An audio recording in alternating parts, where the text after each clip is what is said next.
அன்பான நேயர்களே, காலை வணக்கம். மாதர்மே மதுகைட பக்னி மகிஷ பிராணாபகே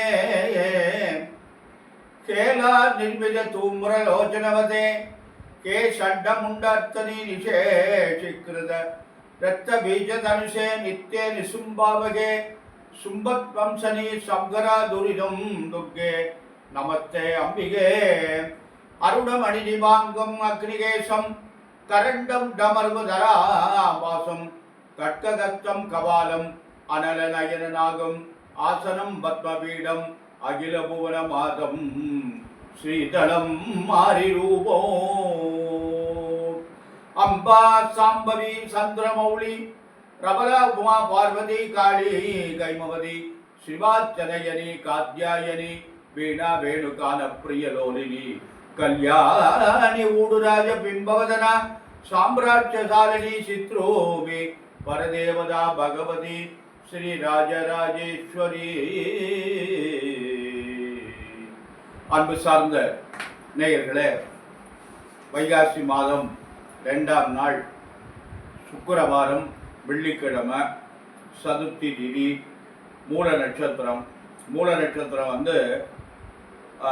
2:51 வரை இருக்குது. பின்னாடி பூராட நட்சத்திரம், அமிர்த யோகம். மூல நட்சத்திரத்துக்கு அமிர்த யோகம் இருக்குது. பூராடத்துக்கு சித்திரை யோகம். ராகு காலம் வெள்ளிக்கிழமை எப்போதுமே 10:30 முதல் 12 வரை. யமகண்டம் 3 முதல் 4:30 வரை. குளிகன் 7:30 முதல் 9 வரை. சூலம் மேற்கு, பரிகாரம் வெள்ளம். அன்பான நேயர்களை, இந்த கிரகங்கள்லாம் எப்படி இருக்கிறது என்று பார்ப்போம். இந்த சூரியன் ரிஷபத்துக்கு வந்துட்டார். வைகாசி மாதங்கிறதுனால இந்த மாதம் பூரா அதில் தான் இருப்பார். அடுத்து குரு மிதுனத்தில் இருக்கார். செவ்வாய் கடகத்தில் இருக்கார். புதன் மேஷத்தில் இருக்கார். கேது சிம்மத்தில் இருக்குது. சந்திரன் தனுசுக்கு வந்துட்டார். சனி ராகு கும்பத்தில் இருக்குது. சுக்கிரன் மீனத்தில் இருக்கார். இதுதான் இந்த கிரகங்களுடைய அமைப்பு. இந்த கிரகங்கள் ஓரளவு கொஞ்சம் பரவலாக இருக்குது. எல்லா இடத்துலையும் இருக்குது. கிரகங்கள் எல்லாம் ஒரே ஒரு இடத்துல மட்டும் 2 கிரகம் இருக்குது. பாக்கியெல்லாம் தனித்தனியாக இருக்கிறது. அன்பான நேயர்களே, இந்த மேஷராசி என்பவர்களுக்கு நாளை எப்படிக்கும் பார்ப்போம்.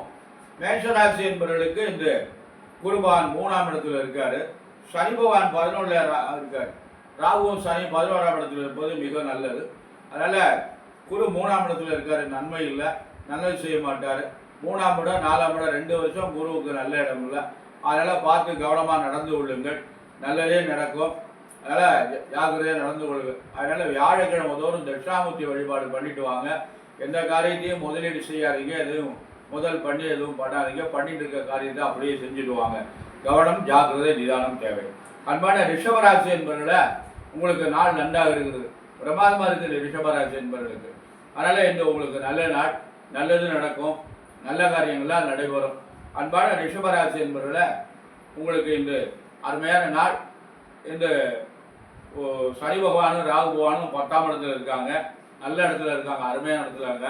ஒரு ராசிநாதன் சுக்கிரன் உச்சம் பெற்று 11ஆம் இடத்துல இருக்காங்க. இதெல்லாம் உங்களுக்கு நல்ல அமைப்பு. ரிஷபராசி என்பவர்களுக்கு குருபான் 2ஆம் இடத்துல இருப்பது பெரிய சிறப்பு, நல்லது நடக்கும். மிதுனராசி என்பவர்களே, உங்களுக்கு குரு சரியில்லை, ஜென்ம குரு. வேறு எந்த கிரகங்களும் சரியா இல்லை. உங்களுக்கு சுக்கிரன் மட்டும் 10ல் இருக்கார். பாக்கியெல்லாம் நன்றாக இல்லை. இடமாற்றங்களை கொடுக்கும். வெளிநாட்டுக்கு போகலாம், வெளிநாட்டில் இருந்தால் இங்கே வரலாம், வீடு மாறலாம், இப்படி ஏதாவது இருக்கும். பிரச்சனைகளை உண்டு பண்ணும். அதனால் ஜாக்கிரதையாக பார்த்து கவனமாக நடந்து கொள்ளுங்கள். கடகராசி என்பதை உங்களுக்கும் குரு சரியில்லை. குரு 12ஆம் இடத்துக்கு வந்திருக்காரு. அதனால் 12ஆம் இடம் என்பது விரயஸ்தானம். இந்த விரயஸ்தானம் என்பது நீங்கள் என்ன பண்ண மாட்டால் நல்ல விரயமாக பண்ணுங்க. இடம் வாங்குதல், வீடு கட்டுதல், திருமணம் பண்ணுதல், இந்த மாதிரி சுப காரியங்களை ஒரு வருஷத்துக்குள்ளே எது வேணாலும் பண்ணுங்க. பார்த்து ஜாக்கிரதையாக நடந்து கொள்ளுங்கள். உங்களுக்கு எந்த கிரகங்களும் பலமாக இல்லை. இந்த சுக்கிரன் மட்டும் உங்களுக்கு 9ஆம் இடத்துல இருக்கார். அது மட்டும் ஒரு நல்ல அமைப்பு. ஆனால் ஒரு கருத்தை சொல்கிறேன். இந்த 12ஆம் இடத்துல கல்யாணம் ஆகாமல் தடைப்பட்டவங்களுக்கெல்லாம் இந்த 12ஆம் இடத்துல குரு வந்தோடனே கல்யாணம் ஆகிடும். மால நோக்கமே கிடையாது. அது எப்படியா கல்யாணம் நடக்கும்? இது இப்போ மால நோக்கம் இல்லைன்றுவாங்க. நிச்சயமாக முழுமையான மால நோக்கம் இந்த குருபான் 12ஆம் இடத்துக்கு வந்தோடனே வந்துடுது. 12ஆம் இடம் என்பது அயன சயன சுகம். படுக்கை அறை சுகம்னு பேர். கணவன் மனைவி சேர்ந்து சந்தோஷமாக வாழுகின்ற ஒரு சுகம் என்று அதற்கு பேர். அந்த சுகத்தை வந்து இந்த கடகராசி என்பவர்களுக்கு கிடைக்கணும். அதுதான் இப்போ இன்னைக்கு வந்து நடக்கும். அதுக்கு வந்து திருமணம் ஆனத்தானே நல்லது. அப்போ திருமணம் நடைபெறும். 12ஆம் இடத்துல வர்றபோது குரு வர்றபோது நல்ல மாற நோக்கம் உண்டு. இதெல்லாம் அவங்க ஒப்பிட்டு பார்க்க மாட்டாங்க. பொதுவாக குரு 2, 5, 4, 7, 9 வர்றபோது தான் குரு மாற நோக்கம், பாக்கி நேரங்கள்லாம் மாற நோக்கமே கிடையாது அப்படின்னு சொல்லி திருமணத்தை தாமதப்படுத்திடுறாங்க. இதெல்லாம் ஒரு தவறான கருத்து. அதனால கடகராசி என்பவர்கள் குழந்தைகளுக்கு திருமணம் ஆகாத குழந்தைகள் இருந்தால் இப்போ திருமணம் நடந்துடும். அதுக்குடைய வாய்ப்புகள் இருக்கு. அடுத்து சிம்மராசி என்பவர்களே உங்களுக்கு நல்ல நாள், நல்லது நடக்கும், நல்ல காரியங்களாக நடைபெறும். அருமையாக இருக்க நேரம். இருப்பினும் சனி ராகு வந்து 7ல் இருக்காரு. மனைவியினுடைய உடல்நிலை ரொம்ப ஜாக்கிரதையாக பார்த்துங்க. சிம்மராசி என்பவர்களுக்கு நல்ல நாள், நல்லதெல்லாம் நடக்கும், நல்ல காரியங்களாக நடைபெறும். அன்பான கன்னிராசி என்பவர்களே உங்களுக்கு குரு 10ஆம் இடத்துல இருக்காரு. 10ல் குரு பவுசை குறைப்பான் என்பார். பவுசுன்னா நல்ல நிலைமையை குறைச்சி காட்டுவான் என்று சொல்வார். அதனால் பார்த்து ஜாக்கிரதையாக கவனமாக நடந்து கொள்ளுங்க. அன்பான கன்னிராசி என்பது ரொம்ப கவனம் தேவை. அடுத்து துளாராசி என்பது உங்களுக்கு அமோகமாக இருக்கிறது நாள். உங்களுக்கு வந்து துளாராசிக்கு வந்து குரு பவன் வந்து 9ஆம் இடத்துல இருக்கார். குரு 9ல் இருப்பது பெரிய சிரமம். இருக்கிற கட்டங்கள்லேயே 9ஆம் இடம் ரொம்ப சிறந்தது. தர்மஸ்தானம்னு அதுக்கு பேர். அதனால் அந்த இடத்துல குரு இருக்கிற போது தர்மம் நிலைக்கும், நல்லது நடக்கும், நல்ல காரியங்கள்லாம் நடைபெறும். அன்பான நேயர்களை இந்த குரு 8ல் இருந்த போது தடைப்பட்ட காரியங்கள் பூரா இப்போ 9ஆம் இடத்துல வந்தோட நடக்கும். ஒரு வருஷத்துக்கு ஜாக்கிரதையாக நல்ல விதமாக பொறுமையாக நிதானமாக செய்வோம். அன்பான விருச்சிக ராசி என்பதில் உங்களுக்கு 8ஆம் இடத்துக்கு வந்துட்டாரு குரு. அஷ்டம குருன்னு பேர். 8ல் குரு இருக்கக்கூடாது. புதுசாக எதையும் செய்யாதீங்க, முதலீடு பண்ணாதீங்க. செஞ்சுக்கிட்டு இருக்க வியாபாரத்தை அப்படியே பாருங்கள். பதவி மாற்றத்துக்கெல்லாம் ஏற்பாடு பண்ணாதீங்க, பணமெல்லாம் கொடுக்காதீங்க. ஒரு வருஷத்துக்கு அமைதியாக இருங்க, நல்லதே நடக்கும். வியாழக்கிழமை தோறும் தட்சிணாமூர்த்தி வழிபாடு பண்ணிட்டு வாங்க. தனுசு ராசி என்பதில் உங்களுக்கு அருமையான நாள். உங்களுக்கு 7ஆம் இடத்துல குரு வந்துட்டார். திருமணம் ஆகாத அன்பர்களுக்கெல்லாம் திருமணம் நடக்கும். குழந்தை இல்லாதவங்களுக்கெல்லாம் குழந்தை ஏற்படும். வீடு கட்டலாம், வெளிநாட்டுக்கு போகலாம், தொழில் ஆரம்பிக்கலாம். நல்ல காரியங்கள் அனைத்தும் நமக்கு என்னென்ன தேவையோ அந்த காரியங்களை கூட இப்போ பண்ணலாம். அன்பான தனுசு ராசி என்பதில் உங்களுக்கு சனி ராகு 3ல் இருக்காரு. அவங்க 2 பேரும் அமோகமான பலன் தர்றாங்க. அதனால் உங்களுக்கு நல்ல நேரம், கவனமாக ஜாக்கிரதையாக நடந்து கொள்ளுங்கள். வீட்டில் படுத்து தூங்காதீங்க, நல்லதே நடக்கும். அன்பான மகர ராசி என்பதில் உங்களுக்கு இப்போ நேரம் சரியில்லை. குரு 6ஆம் இடத்துல வந்தார். உடல்நிலையை ரொம்ப ஜாக்கிரதையாக பார்த்துக்கோங்க. ஆரோக்கியம் கெடும், எதிர்ப்பு இருக்கும். பார்த்து நிதானமாக நடந்து கொள்ளுங்கள். ஓராண்டு ஓடி போயிடும். இந்த ஓராண்டு வியாழக்கிழமை போது தட்சிணாமூர்த்தி வழிபாடு பண்ணிட்டு வாங்க, நல்லது. 7.5 சனி வேலை இருக்குது உங்களுக்கு. என்ன ஒரு அது ஒரு 18 மாதம் இருக்குது. அன்பான கும்பராசி என்பதில் உங்களுக்கு 7.5 சனி இருக்கிறது. ஜாக்கிரதை நடந்து கொள்ளுங்கள். உங்களுக்கு குருவான் 5ஆம் இடத்துக்கு வந்துட்டார். அருமையாக நடந்து வந்துட்டார். நல்லதெல்லாம் நடக்கும். 2 வருஷமாக உங்களை ரொம்ப சிரமப்படுத்திக்கிட்டு இருந்தார் குருவான். இப்பொழுது உங்களுக்கு ஒரு நல்ல பலனை தர்றாரு. அதனால் அன்பான நேயர்களை உங்களுக்கு நல்ல காரியம்லாம் நடக்கும். மீனராசி என்பதுக்கு ரொம்ப மோசமான நாள். ஏன்னா அவங்களுக்கு ஜாதகம் நன்னா இருந்தால் தான் வந்து காரியங்கள் நடக்கும். ஜாதகங்களாக தசாபுத்தியெல்லாம் சரியில்லைன்னா ரொம்ப கஷ்டப்படணும். அதனால் மீனராசி என்பதுக்கு குருபான் 4ல் இருக்கார். இந்த ஓராண்டுக்கு 4ஆம் இடம் ஒரு நல்ல பலனை தராது. போன வருஷமும் சரியில்லை, இந்த வருஷமும் சரி இருக்காது. அன்பான மகர ராசி, கும்பராசி, மீனராசி என்பதில் 7.5 தாக்கம் இருக்கிறது. பார்த்து கவனமாக நடந்து கொள்ளுங்கள். சனிக்கிழமை தோறும் சனி பகவானுக்கு எள்ளு விளக்கு போடுங்க. காக்காய்க்கு அன்னம் வச்சுட்டு சாப்பிடுங்க. வன்னிப்பத்திரம் கிடைச்சுன்னா வன்னிப்பத்திரத்தால் அர்ச்சனை பண்ணுங்க. அன்பான நேயர்களை இறைவனுடைய வழிபாடு தான் நமக்கு ரொம்ப முக்கியம். அதனால் நீங்கள் வந்து இறை வழிபாடு செய்யுங்க, நல்லதே நடக்கும், நல்ல காரியங்கள்லாம் நடைபெறும். அன்பான நேயர்களை நேற்று நாம் வந்து ஒரு அன்பர் வந்து எனக்கு பதிவு பண்ணியிருக்காரு. நீங்கள் ஐயா எங்கே இருக்கீங்க, உங்களுடைய நம்பர் என்னன்னு. நான் வந்து அதில் என்னுடைய யூடியூப்லேயே காளையார் கோவில்னு அட்ரஸ் கொடுத்துருக்கேன். காளையார் கோவிலுங்கிறது சிவகங்கை மாவட்டம். மதுரையிலேருந்து நியர் ஒரு 50 கிலோமீட்டர் இருக்குன்னு நினைக்கிறேன். சிவகங்கையிலேருந்து ஒரு 19 கிலோமீட்டரு பக்கத்தில் காளையார் கோவில்னு பெரிய ஊர். அது பெரிய ஸ்தலம், மும்மூர்த்தி வாசம் செய்கின்ற ஸ்தலம். அது மருது பாண்டியனால் கட்டப்பட்ட கோவில் அது. அதனால் அந்த ஊரில் இப்போ தற்சமயம் இருக்கிறேன் நான். அதனால் அங்கே இருந்தால் அந்த யூடியூப்லாம் பண்ணுறேன். இது அதுலேயே என்னுடைய யூடியூப்லேயே என்னுடைய நம்பர் இருக்கும். அதில் பக்கத்தில் நம்பர் இருக்கும், கணேசர் குற்றன்னு போட்டு கீழே வந்து என்னுடைய நம்பர் லாஸ்ட் நம்பர் 113. அதை நீங்கள் பதிவு பண்ணிக்கலாம். அதை கொஞ்சம் தயவு செஞ்சு பாருங்கள். பார்த்துட்டு ஏதாவது என்கிட்ட தொடர்பு கொள்ளணும்னா ஃபோன் மூலமாக தொடர்பு கொண்டீங்கன்னா உங்களுக்கு என்ன சந்தேகம் இருந்தாலும் எனக்கு தெரிஞ்ச விளக்கத்தை சொல்கிறேன், நிவர்த்தி செய்யறதுக்கு முயற்சி பண்ணுறேன். எனக்கு தெரியாத நான் சொல்ல முடியாது. எனக்கு தெரிஞ்சதை என்னுடைய அறிவுக்கு உட்பட்டதை தான் நான் சொல்ல முடியும். அதனால் அன்பான நேயர்களை அந்த யூடியூப்லேயே என்னுடைய நம்பர் இருக்குது. ஊர் காளையார் கோவிலில் இருக்கேன். நான் இப்போ தற்சமயம் காளையார் கோவிலில் இனிமேல் இங்கே தான் இருப்பேன்னு நினைக்கிறேன். அதனால் அன்பான நேயர்களை எது ஒன்று யார் வேணாலும் என்கிட்ட அந்த ஃபோன் நம்பர் அதிலே இருக்குது, தொடர்பு கொள்ளலாம். சந்தேகங்கள் இருந்தால் என்கிட்ட தொடர்பு கொள்ளலாம்.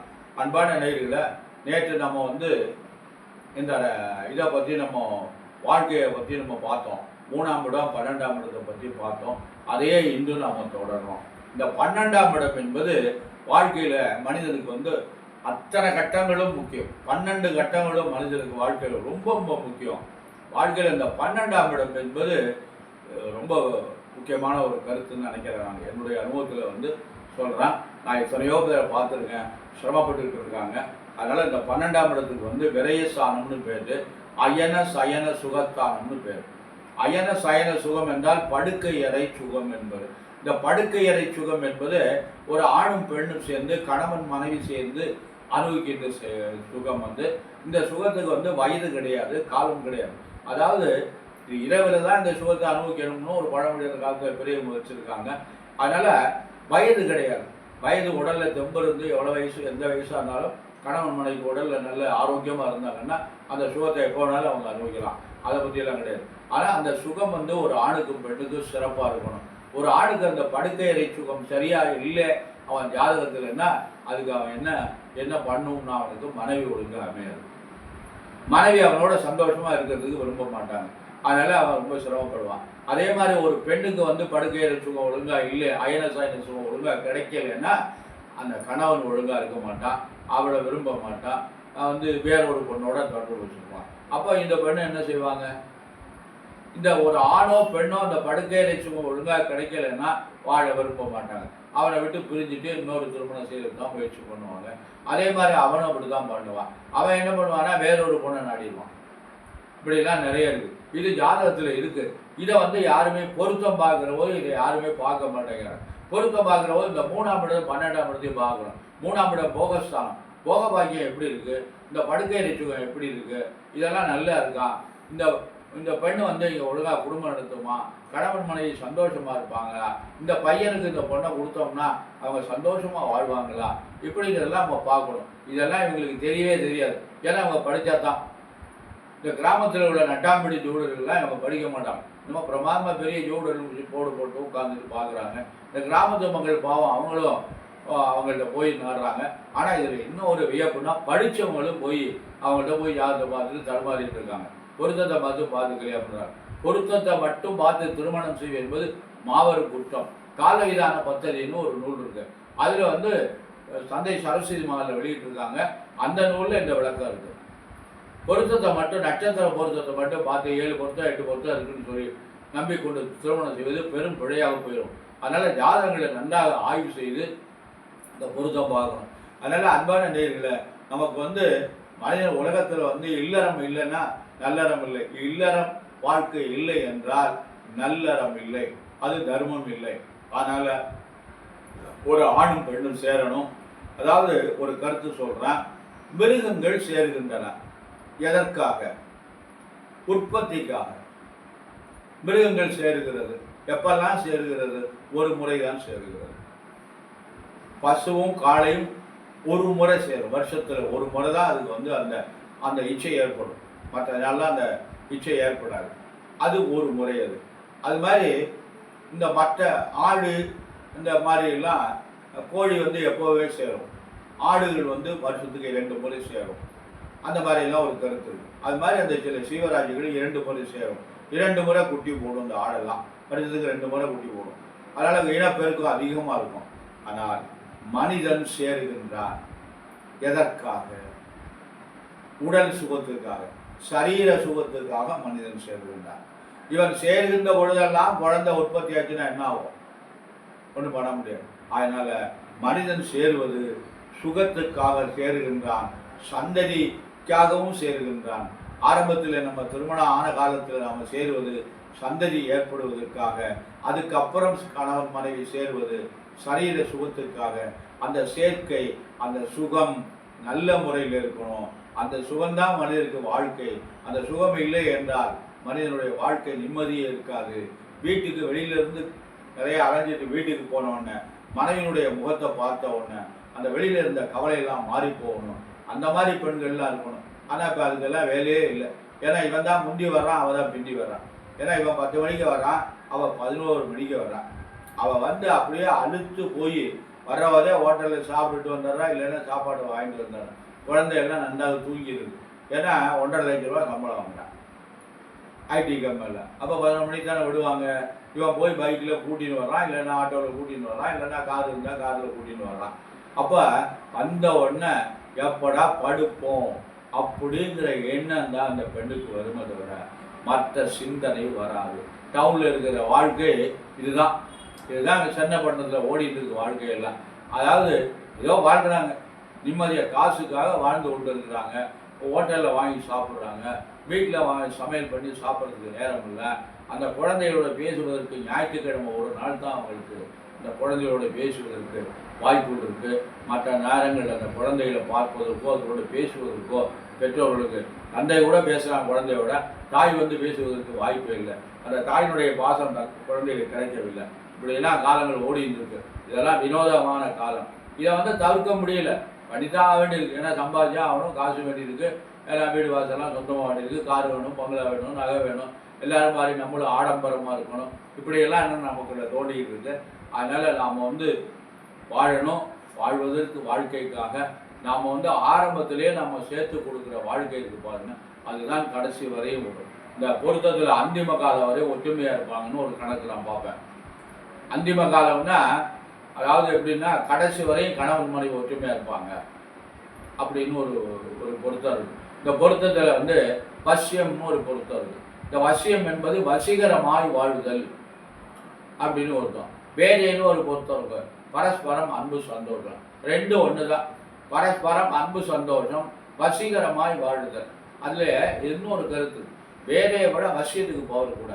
வசீகரம் என்றால் ரொம்ப நெருக்கமாக அந்யோன்யமாக சந்தோஷமாக வாழுதல். பரஸ்பரம் அன்பு சந்தோஷம், எப்பவுமே சாதாரணமாக அன்பாக சந்தோஷமாக வாழும். அதனால் வசியம் என்பது இருந்துட்டா அவங்க 2 பேரும் நல்ல அன்பாக சந்தோஷமாக வாழ்வார்கள் என்பது அதனுடைய பொருள். அதுக்கு ஜாதகத்தில் 7ஆம் இடம் சிறப்பாக இருக்கணும், 7ஆம் அதிபதி சிறப்பாக இருக்கணும், இதெல்லாம் பார்க்கணும். 3ஆம் அதிபதி சிறப்பாக இருக்கணும். 12ஆம் இடத்துல எந்த கிரகமே இல்லாமல் இருந்தால் ரொம்ப நல்லது. 12ஆம் இடத்துல பாவ கிரகங்கள்லாம் இருக்கவே கூடாது. அதனால் 12ஆம் இடம் சுத்தமாக இருந்து, 7ஆம் இடம் சுத்தமாக, 12ஆம் இடம் சுத்தமாக இருந்து, 12ஆம் அதிபதி வைக்கிறதுக்கு 5ஆம் இடத்துலையோ 11ஆம் இடத்துலையோ 9ஆம் இடத்துல இருந்தாருன்னா அந்த படுக்கை சுகம் வந்து கிடையவே கிடையாது. 12ஆம் அதிபதி வைக்கிறதுக்கு 11ஆம் இடத்துல இருந்தாருன்னா நல்லது. ஆனால் அதில் ஒரு கணக்கு வரும், 12க்கு 12ஆம் இடம்னு வந்துடும். அதனால் 12ஆம் அதிபதி 2லேயோ 4லேயோ 7லேயோ 9லேயோ இந்த மாதிரி 5லேயோ இருந்தாருன்னா அந்த தாம்பத்தியம் வந்து கணவன் மனைவியுடைய தாம்பத்தியம் மிக சிறப்பாக இருக்கும். அன்பான நேயர்களை, நீங்கள் குழந்தைகளுக்கு பொருத்தம் பார்க்குற போது ஒரு நல்ல ஜோடரை கண்டு ஜாதகங்களை நல்லா ஆராய்ச்சி பண்ணி பொருத்தம் பாருங்கள்.